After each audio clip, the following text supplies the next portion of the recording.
കർത്താവിൻ്റെ അതിവിശുദ്ധ നാമം വാഴ്ത്തപ്പെടുമാറാകട്ടെ.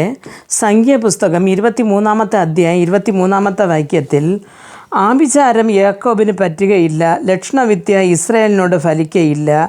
ഇപ്പോൾ യാക്കോബിനെക്കുറിച്ചും ഇസ്രായേലിനെക്കുറിച്ചും ദൈവം എന്തെല്ലാം പ്രവർത്തിച്ചിരിക്കുന്നു എന്നേ പറയാവൂ എന്ന് കാണുന്നത്. പ്രിയ ദൈവമക്കളെ, ഒരു ഇസ്രായേലിന് വിരോധമായി വയ്ക്കുന്ന ഒരു പ്രവൃത്തിയും ഒരു കൂടോത്രങ്ങളും ഒന്നും ഫലിക്കയില്ല എന്ന് ദൈവവചനം പറയുന്നു. ആത്മീയ ഇസ്രായേലരായ നമ്മുടെ ജീവിതത്തിലും അങ്ങനെ തന്നെയാണ്. ആയിരക്കണക്കിന് രൂപ അല്ലെങ്കിൽ 10,000 രൂപ ചിലവാക്കി മനുഷ്യർക്ക് മാന്ത്രികങ്ങൾ ചെയ്യുന്നവരും ഷാജുക്കളെ വിടുന്നവരുമുണ്ട്. പക്ഷെ അത് കണ്ട് ഭയന്ന് കുടുംബത്തിലുണ്ടാകുന്ന ചില പ്രശ്നങ്ങൾ നിമിത്തം ഭയന്ന് വിറച്ചു പോകുന്ന ക്രിസ്ത്യാനികളുമുണ്ട്.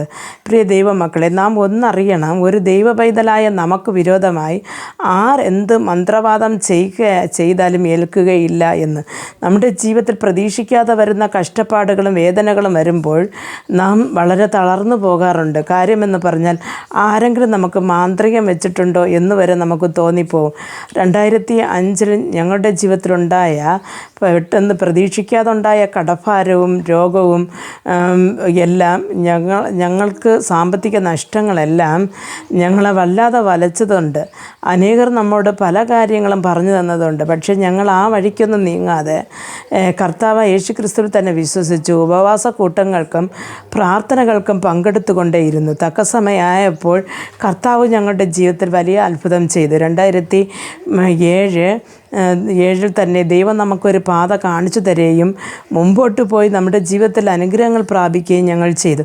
അതേപോലെ തന്നെ നിങ്ങളുടെ ജീവിതത്തിൽ എന്തെങ്കിലും കഷ്ടപ്പാടുകൾ വരുമ്പോൾ അത് ഇതായിരിക്കും അതായിരിക്കും അല്ലെങ്കിൽ മാന്ത്രികമായിരിക്കും എന്ന് പറഞ്ഞ് നാം ഓടേണ്ട ആവശ്യമില്ല. ദൈവവചനം എന്ത് പറയുന്നു എന്ന് വെച്ചാൽ, ഒരു ദൈവമക്കൾക്ക് വിരോധമായി വയ്ക്കുന്ന ഏതൊരു ആഭിചാരമോ മന്ത്രങ്ങളോ ഒന്നും ഫലിക്കയില്ലെന്ന് വചനം പറയുമ്പോൾ നാം ആ വചനത്തിൽ വിശ്വസിച്ച് ദൈവത്തിൽ ആശ്രയിക്കുകയാണെങ്കിൽ മുമ്പോട്ടുള്ള ജീവിതം മുമ്പോട്ട് നയിപ്പാൻ കർത്താവ് നമുക്ക് കൃപ നൽകാൻ പ്രാർത്ഥിക്കാം.